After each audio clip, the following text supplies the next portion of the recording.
Hello and welcome to ADHD Support Talk Radio. ADHD Support Talk Radio is sponsored by ADDclasses.com. Sign up now for a free webinar by going to www.addclasses.com. My name is Tara McGillicuddy and I am the co-host of ADHD Support Talk Radio.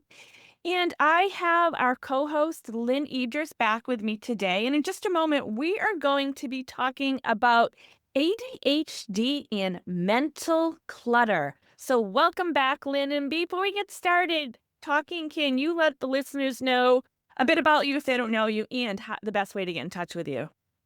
Absolutely. Again, my name is Lynne Edris. I am the co-host here. I am an ADHD and productivity coach for nearly 20 years now. I empower professionals to take control of their lives and their time so that they can fulfill their potential and have more time and energy for what matters most to them.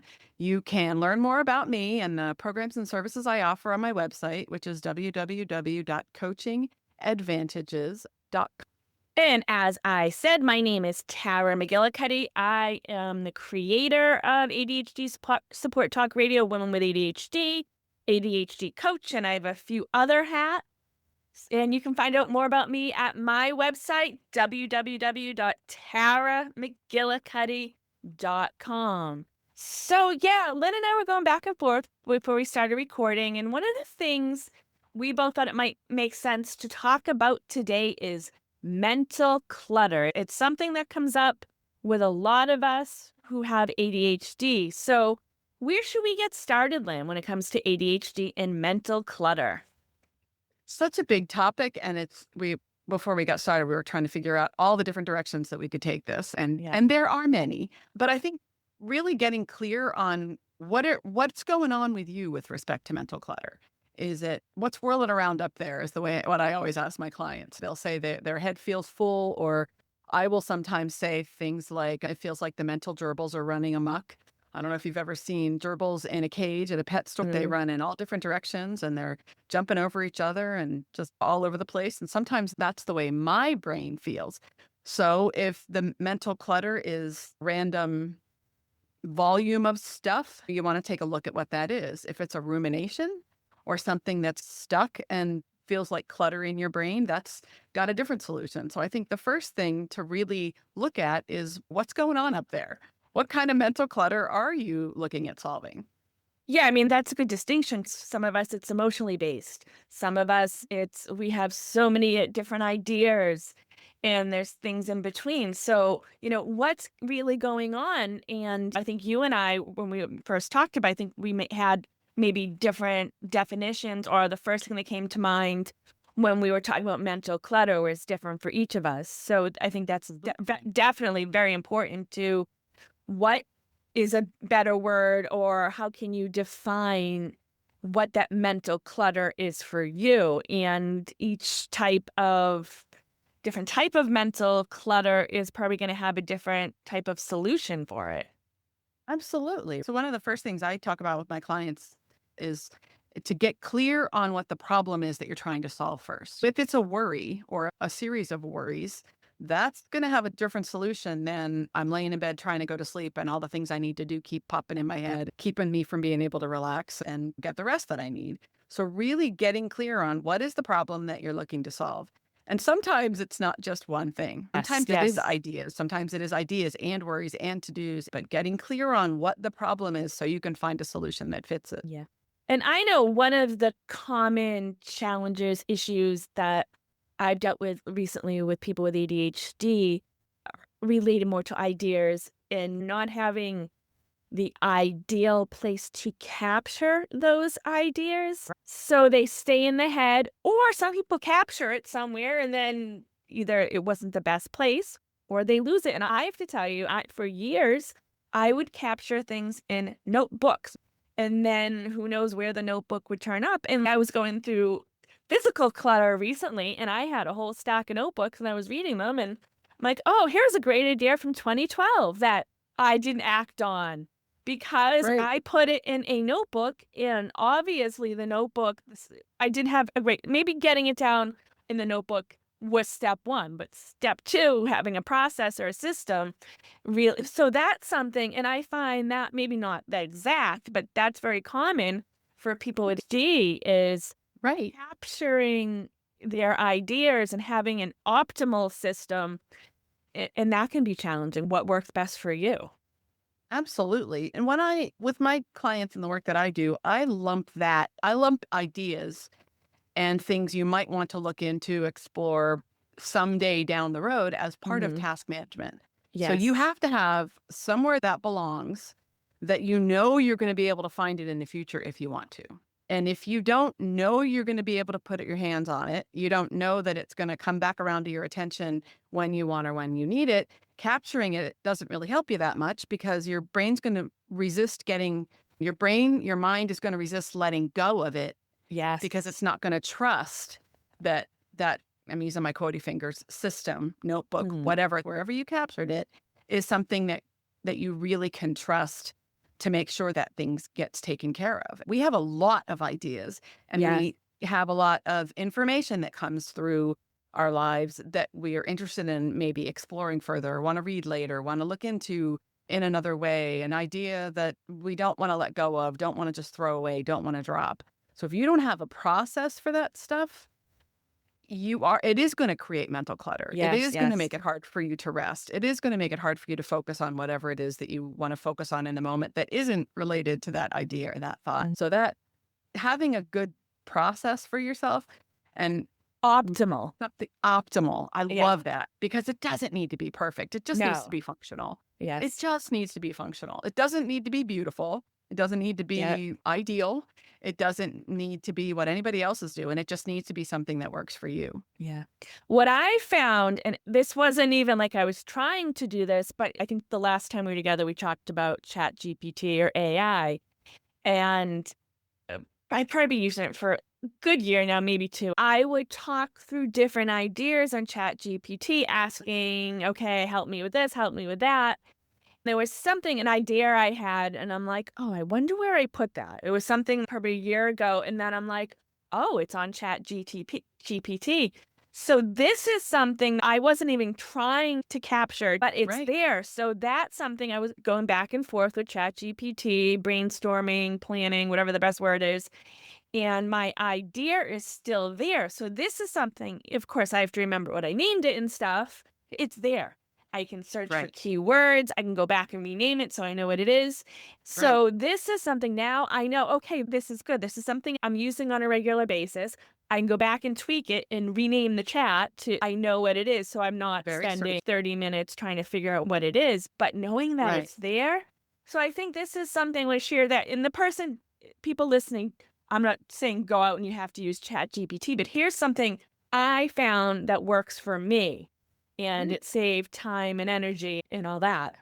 And I think the thing that I come up with a lot with clients is clients will ask me how they should store something, how they Yes. should manage something.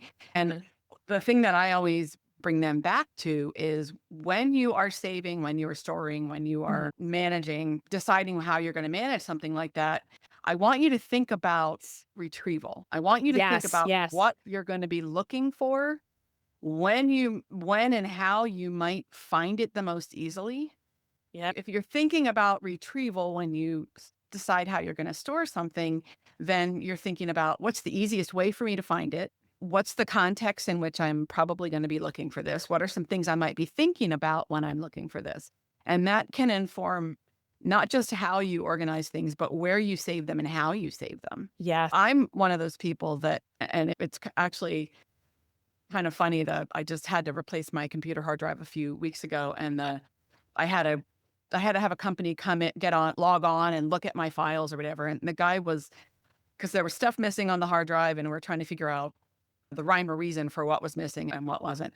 And he was cracking up looking at my file names, but my file Mhm. names are like all the words I might be thinking Yes. about when I want to find the thing. So I do Yes. have a process. I do have a kind of a system, a flow for those kinds of things. And I've only got to look one of two places, but that searchability piece, and again, focusing on what you're going to be thinking about likely and what you might be looking to find when you save it can be huge. So instead of a time-saving shortcut to name it something really short, think about how are you going to how will this help you find it next time? Maybe it comes out with a long name with keywords, or maybe it's in a full special folder, but everyone's different. But I just Right. know over the years working with so many clients, her whole issue was trying to find her files. I don't, whatever she Right. named them was not working. And she was getting so frustrated. I think eventually she came up with a system. Let's focus on renaming the new ones. Maybe at another point, go back and figure out if you can Right. change that. If we're not talking about computers or digital types of things, what works best for you? Some people focus more on colors. Like maybe you have something in a red folder. If you're someone that color helps you find things, focus on color. Right. So Absolutely. it's knowing what works best for you. And retrieval is probably more important than how you think How or about where you find retrieval. it. Yeah, thinking about Absolutely. how, and this can be, I think, when it comes to like physical things too, not just ideas. Absolutely. Yeah, I think Absolutely. retrieval, how are you going to find it easily? And everyone's different. We're talking about what works best for us, but you might be a little bit or a lot different than us. Absolutely. And if you're like me and your memory isn't great, or my memory is great about some things and in some contexts, but it's very wonky and very unreliable. Hmm. So I have to plan for not remembering, if that makes any Yes. sense. I always crack up when I think of this because it's so me, and my husband just like laughs and rolls his eyes and whatever. He just, after all these years, he expects it. But I will leave myself breadcrumbs too. If I move something or I'm Hmm. not sure where to store something, say I have a Yes. file, and I'm weird about my files too, because there are some things like just with my personal preferences, the way I organize my files probably wouldn't make much sense to a lot of other people. There are some Hmm. things I like to have in it in their own file because I know it's something that I'm going to retrieve often and I don't want to have to dig through a bunch of crap. For example, I have a folder just for my current iPhone, and I put it in its own folder because if I need to find that receipt and the warranty information, I don't want to have to dig through the electronics file with all the other things that some of Hmm. which we probably don't even have anymore to find that Yeah. information. I'm going to want to put my fingers on it. But if I'm not sure where to store it, I might put a piece of paper or a dummy file folder in with a different name that tells me where I put the Oh. and if I have notes on something in an unusual place, or if I move something in a kitchen cabinet, I will go back looking for that thing for years after I move Mhm. it. Some things just seem to like stick in a weird way like that. So I will put a note inside the door that says the serving platter is now, Yeah. rather than spending the whole day looking for it, trying to remember where I should find it. So I pay attention to, I went looking for this thing here. I found it here, but next time I may go back to that same place looking for it. So how can I make it easier for myself? And there's a sweet spot, but you really paying attention to what works for you. Tara said, if you're a visual processor, I do a lot of color coding. I do a lot of stuff with color coding because it makes it easier for me to put my hands on things. But if that's something that overstimulates you or overwhelms you, then don't worry about it. That's not the right thing for you. Again, focusing on what's easy and natural for you when it comes to retrieval is Yeah. absolutely key. And I think there's no one perfect system for people with ADHD Nope. because each of us has ADHD, but we're unique beings. It's a process. And I think knowing yourself, knowing how you process, where you like things, and what else is going on in your life too. Stuff happens in the Right. world. Right. And it's good to be prepared that just in case things are crazy in your life, you want to find something your mind's focusing else on something else. What is a system that can help you with that? Absolutely. What about the emotional or the ideas, the worry? How, and some, I think what we just talked about might alleviate some of that, but Absolutely. what are other ways to deal with that that you found helpful for you and your clients, Lynn? I think it depends again on what the worry's about, right? If Yes, you're worrying yes. that you're going to forget something, I'm Yep. worrying that I've got this meeting coming up and I'm not ready, or I'm worried that this thing isn't getting done, or that I keep forgetting about it, or that I'm going to forget about it. Paying attention to get clear Yep. and conscious on what is it that you're worrying about. Is it to do related? Is it calendar Hmm. related? And that's clearly a task management thing. If it's something that you're feeling unprepared for and it's catching up to you and you're starting to feel some pressure, That's both calendar, task management, and planning related. You need to make sure Yeah. you have a process for those things and that those things are in your systems in a way that they actually work for you. Because you and I always say this, Tara, your systems have to work for you. They don't have to work for me. They don't have to Yep. work for Tara. They don't have to work for anybody else. That's Yes. what it's all about. It's all about functionality and that they are personalized to work for you with your preferences and how you process information and your actual real everyday life. Is it something that is an action item, a calendar to do something like that? Then you got to make sure you got your systems and your processes. If it's a worry, that's different, right? Is it a rumination? Is it a worry that you need to do something with? Is it a worry that is something you need to get some clarity around, that you need to shine a light on? Yeah. And as you're talking, I'm just thinking self-care is so important when we're focusing on worry and emotion and all that. Are you getting enough sleep? Are you getting the right types of nutrients? Are you exercising, moving your body, staying hydrated? Those are things that even if we have optimal systems that work and help us, if we're not taking care of ourselves, that self-care, then those systems aren't going to solve everything. So that's also Exactly. important too. Exactly. And what's going on between your ears is going to trump all of it, right? You can Mhm. have great systems. And if you're in a high Yeah. stress, high anxiety point in your life, even the best systems aren't going to be Yeah. as supportive to you as they would be Yeah. otherwise. So, what do you need? Yeah. And who and what are you allowing into your life? Are there people you're spending time with making you anxious, making you crazy? And there's some people we can distance ourselves from, but sometimes there's other people, it's how we react to them. And the world, I think every time we get together, we're like, oh, the world's crazy. I think the world's always going to be crazy, but are you focusing on all the negativity? Are you limiting, if you watch the news or listen to the news, are you limiting it? So those are things also that with ADHD, we're more likely to focus and find stimulation and things aren't healthy. Like maybe Absolutely. it's the next crazy social media story and things like that. So in addition to these systems and the self-care, just focus on or be aware of what you're allowing into your life and how that Absolutely. affects you. What do you need more of and what do you need less of? Yes. So backing it up again, like there are lots of different kinds of mental clutter and lots of different Yes. things that cause mental clutter. You feel like you're dealing with too much mental clutter. That's taking bandwidth and It energy, is. emotional energy, physical energy, all the kinds of energy away from the things that you want to give your focus and your energy and your time to. So really getting clear on what is the source of the mental clutter? What am I feeling? What is taking Mhm. space up there? What is keeping me from feeling the kind of peace and having the inner calm that I want? I can't stop the thoughts from coming sometimes. They just Yep. come and I notice things, I hear things that makes me think about something or remember something or those kind of popcorn thoughts come in. I get to choose what to do with them. If it's something that I have a process for, I got to make sure that I get it in the process, get it in the system, get it in flow so that I can let go of it and be present with what I want to be present with in the moment. It's really all about you being in control of what you allow to hang around to the whatever degree you can take control of that.